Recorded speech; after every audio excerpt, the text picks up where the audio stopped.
ଯେବେ ବି ଶ୍ରାବଣ ମାସ ଆସେ ସେତେବେଳେ ପୁରା ଗାଁ ଖୁସିରେ ଭରିଯାଏ। ହେଲେ ନଟିଆ ଏବଂ ତାଙ୍କ ବାପା ବଂଶୀ ପାଇଁ ଏହି ମାସଟି ରୋଜଗାରର ସବୁଠୁ ବଡ଼ ମାଧ୍ୟମ ଥିଲା। ଗାଁ ଛକରେ ଦୁହେଁ ମିଶି ଏକ ରାଗ ଚାଉମିନ ଠେଲା ଲଗାଉଥିଲେ। ଝିପିଝିପି ବର୍ଷା ଭିତରେ ଗରମା ଗରମ ରାଗ ଏବଂ ଚଟପଟି ଚାଉମିନ ଖାଇବା ପାଇଁ ଲୋକଙ୍କର ପ୍ରବଳ ଭିଡ଼ ଜମୁଥିଲା। ବଂଶୀ କଡ଼େଇରେ ଚାଉମିନ ତିଆରି କରୁଥିଲେ ଏବଂ ନଟିଆ ପ୍ଲେଟ୍ ସଫା କରୁଥିଲେ। ଆରେ ନଟିଆ, ଟିକେ ହାତ ଚଲା ପୁଅ। ଦେଖେ ଆକାଶରେ କେମିତି କଳା ବାଦଲ ଘୋଟି ଆସିଲାଣି। ବର୍ଷା ଆରମ୍ଭ ହେବ। ପୂର୍ବରୁ ଆମକୁ ସବୁ ପ୍ରସ୍ତୁତ କରିବାକୁ ହେବ। ଆଜ୍ଞା ବାପା, ମୁଁ ତ କାମରେ ଲାଗିଛି, କିନ୍ତୁ ଆପଣ ମସଲା ଟିକେ ଦେଖିକି ପକାଇବେ। ଗତଥର ମୁଖିଆ ମହୋଦୟ କହୁଥିଲେ ଯେ ଲଙ୍କା ଟିକେ ଅଧିକ ହୋଇଯାଇଥିଲା। ଆରେ ଆମ ଚାଉମିନ ହେଉଛି ରାଗ ଚାଉମିନ। ଯଦି ଲୋକଙ୍କ ଜିଭରେ ଚଟକରା ନ ଆସିଲା, ଆଖିରୁ ଲୁହ ନ ବାହାରିଲା, ତେବେ ବଂଶୀ ହାତର ସ୍ୱାଦର ମାନେ କ'ଣ?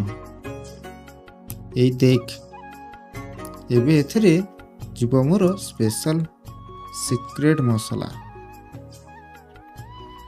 ସେତିକିବେଳେ ଗାଁର ଦୁଇ ସାଙ୍ଗ ରମେଶ ଆଉ ସୁରେଶ ଭିଜି ଭିଜି ଠେଲା ପାଖକୁ ଆସିଲେ। ରମେଶ କହିଲା, ବାଃ ବଂଶୀ ଦାଦା, କି ସୁନ୍ଦର ବାସ୍ନା ହେଉଛି। ଏଇ ପାଗରେ ଆପଣଙ୍କ ଚାଉମିନ ବାସ୍ନା ଆମକୁ ବହୁତ ଦୂରରୁ ଟାଣି ଆଣିଲା।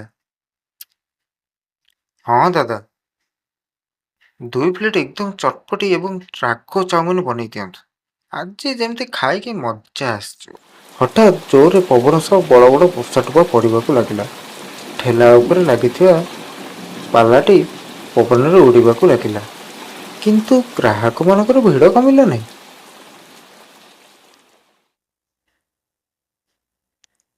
ଆହା ଦାଦା, କି ସ୍ୱାଦ! ସତରେ ଏମିତି ଚାଉମିନ ନା ପୁରା ସହରରେ କେଉଁଠି ବି ମିଳେନି। ଏଇ ରାଗପଣ ହିଁ ମନ ଜିତିଯାଏ। ବାପା, ମୁଁ ଏତେ ଦିନ ହବ ଆପଣଙ୍କ ସହ ଅଛି, କିନ୍ତୁ ଆଜି ପର୍ଯ୍ୟନ୍ତ ବୁଝିପାରିଲି ନାହିଁ ଯେ ଆପଣ କେତେବେଳେ କେଉଁ ମସଲା କେତେ ପରିମାଣରେ ପକାଉଛନ୍ତି। ଆରେ ପୁଅ, ଏହା ତ ଅଭିଜ୍ଞତାରୁ ଆସେ। ଯେବେ ତୁ ମନ ଦେଇ ରୋଷେଇ କରିବୁ, ତୋ ହାତରେ ବି ଏଇ ସ୍ୱାଦ ଆସିଯିବ। ଚାଲ ଏବେ କଥା କମ୍ କର, ସେ ଚିଲି ସସ୍ ବୋତଲଟା ଏପଟକୁ ବଢ଼ା।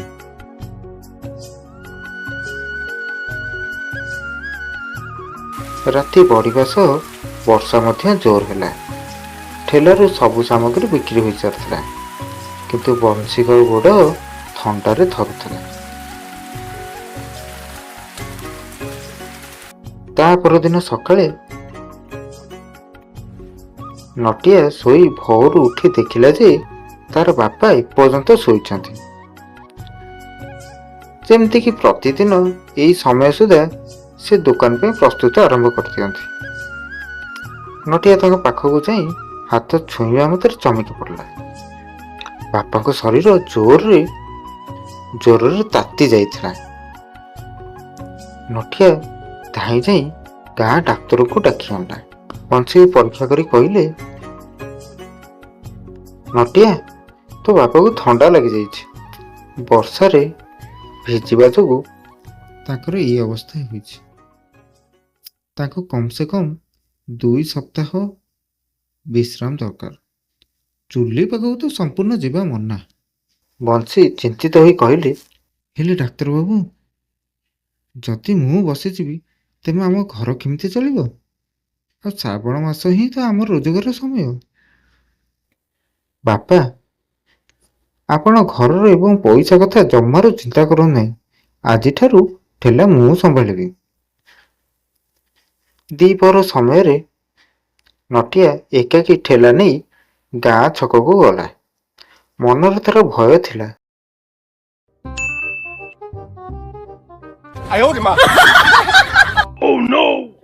ମୁଁ କହି ତ ଦେଲି, ହେଲେ ମସଲାର ସଠିକ୍ ପରିମାଣ ତ ମୁଁ ଜାଣିନି। ଭଗବାନ, ଆଜି ମୋତେ ବଞ୍ଚେଇ ଦିଅ। ଗାଁର ପ୍ରଥମ ଗ୍ରାହକ ରାମୁ କାକା ଆସିଲେ ଏବଂ ଏକ ପ୍ଲେଟ୍ ଚାଉମିନ ମାଗିଲେ। ନଟିଆ ଫଟାଫଟ ଅନ୍ଦାଜରେ ମସଲା ପକାଇ ଚାଉମିନ ଦେଇଦେଲା। ରାମୁ କାକା ପ୍ରଥମେ ଚାମଚ ପାଟିରେ ଦେଉ ଦେଉ କାଶିବାକୁ ଲାଗିଲେ। ଆରେ ବାପରେ ନଟିଆ, ଏଇଟା କଣ ବନେଇଛୁ? ଏ ଚାଉମିନ ନା ଲଙ୍କା? ଏ ଲୁଣ ଏତେ? ତୋ ବାପାର ଚାଉମିନ ରାଗ ଥାଏ କିନ୍ତୁ ସ୍ୱାଦ ଲାଗୁଥାଏ, ଆଉ ଇଏ ତ କେବଳ ପିତା ଲାଗୁଛି। ତାପରେ ଶ୍ୟାମ ଆଉ ଗୋପାଳ ମଧ୍ୟ ନଟିଆ ଚାଉମିନ ଖାଇବା ପାଇଁ ଆସିଲେ।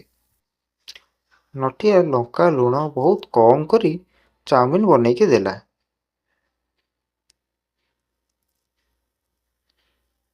ଆବେ ନଟିଆ, ଏଥିରେ କଣ ଜମା ସ୍ୱାଦ ନାହିଁ। ଏଇଟା କଣ ସିଝା ଭଳିଆ ଲାଗୁଛି। ତୋ ଦ୍ୱାରା ଏଗୁଡ଼ା ହେଇପାରିବନି, ତୁ କାଲିଠୁ ଦୋକାନ ବନ୍ଦ ରଖ। ଏହା ଶୁଣି ନଟିଆ ଠେଲା କୋଣରେ ବସି କାନ୍ଦିବାକୁ ଲାଗିଲା। ରାତିରେ ସେ ଉଦାସ ମନରେ ଘରକୁ ଫେରିଲା। ତାକୁ ଉଦାସ ଦେଖି ବୁଝିଗଲେ। ସେ କହିଲେ, ପୁଅ, ରୋଷେଇ କରିବା କେବଳ ପେଟ ଭରିବା ନୁହେଁ, ଏହା ଏକ କଳା। ତୁ ମସଲାକୁ କଡ଼େଇରେ ପକାଉଛୁ କିନ୍ତୁ ତାକୁ ବୁଝୁନୁ। ଯା, ମୋ ଆଲମାରି ପଛରେ ସେ ପୁରୁଣା ଲୁହା ଡବାଟି ନେଇଆ। ନଟିଆ ସେ ଡବାଟି ଆଣିଲା। ଏହା ହିଁ ଆମ ରାଗ ଚାଉମିନର ପ୍ରାଣ। ଲୋକ ଭାବନ୍ତି ମୁଁ କେବଳ ନାଲି ଲଙ୍କା ପକାଏ, କିନ୍ତୁ ଏଥିରେ ଶୁଖିଲା ନାଲି ଲଙ୍କା ସହ ଭଜା ଗୋଲମରିଚ ଆଉ ଅଳ୍ପ ଆମ୍ବଚୂରା ଆଉ ବିଶେଷ ଜଡ଼ିବୁଟିର ଗୁଣ୍ଡ ଅଛି, ଯାହା ଗଳାରେ କାଟେ ନାହିଁ ବରଂ ସ୍ୱାଦ ବଢ଼ାଏ। ଯେବେ ତେଲ ରସୁଣରେ ଆଉ ଏ ପିଆଜ ଭଲ ଭାବେ ଭାଜି ହେଇଯିବ ଏବଂ ଏହା ଅଳ୍ପ ପରିମାଣର କଞ୍ଚା ଥିବ, ଠିକ୍ ସେତିକି ବେଳେ ଏଇ ମସଲା ପକାଇବୁ। ଆଉ ଗୋଟିଏ ପ୍ଲେଟ୍ରେ ମାତ୍ର ଅଧ ଚାମଚ ପକାଇବୁ। କାଲି ଯେବେ ତୁ ଦୋକାନକୁ ଯିବୁ, ଏହା ଭାବିବୁ ଯେ ତୁ ଗ୍ରାହକଙ୍କ ପାଇଁ ନୁହେଁ ବରଂ ତୋର ଅସୁସ୍ଥ ବାପାଙ୍କ ପାଇଁ ଚାଉମିନ ବନାଉଛୁ। ମନରେ ଭଲ ପାଇବା ଥିଲେ ହାତ ଆପେ ଆପେ ସଠିକ୍ ମସଲା ଉଠେଇବ। ପରଦିନ ନଟିଆ ବାପାଙ୍କ କହିବା ଅନୁସାରେ ପୁରା ମନ ଦେଇ ଚାଉମିନ ପ୍ରସ୍ତୁତ କଲା ଏବଂ ସେଇ ସିକ୍ରେଟ ମସଲା ପକାଇଲା। ରମେଶ ଏବଂ ସୁରେଶ ପ୍ରଥମେ ଚାଖି ଆଶ୍ଚର୍ଯ୍ୟ ହେଇଗଲେ। ସେମାନେ କହିଲେ, ଓଃ, ଏହା ତ ଏକଦମ ପୁରା ବଂଶୀ ଦାଦାଙ୍କ ଭଳି ସ୍ୱାଦ, ବରଂ ତାଠାରୁ ବି ଅଧିକ ସ୍ୱାଦିଆ ହେଇଛି। ଧୀରେ ଧୀରେ ନଟିଆର ଦୋକାନରେ ପ୍ରବଳ ଭିଡ଼ ହେଲା। ଗାଁର ମୁଖିଆଙ୍କ ବଡ଼ ଭାଇ ମଧ୍ୟ ସେଠାକୁ ଆସି ଚାଉମିନ ଖାଇ ବହୁତ ପ୍ରଶଂସା କଲେ ଏବଂ ଅଧିକା ପଇସା ଦେଲେ।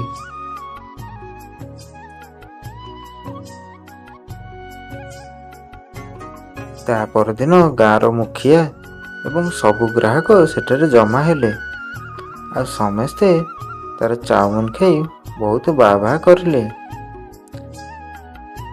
ବଂଶୀ ଦୂରରେ ବସି ଗର୍ବର ସହ ନିଜ ପୁଅକୁ ଦେଖୁଥିଲେ, ଯିଏ କେବଳ ତାଙ୍କର ସ୍ୱାଦ ଓ ନାଁ ବଞ୍ଚାଇ ନଥିଲା ବରଂ ନିଜର ଭଲ ପାଇବା ଦ୍ୱାରା ଜଣେ ବାଟବଣା ମଣିଷକୁ ସତ୍ ମାର୍ଗକୁ ଆଣିପାରିଲା।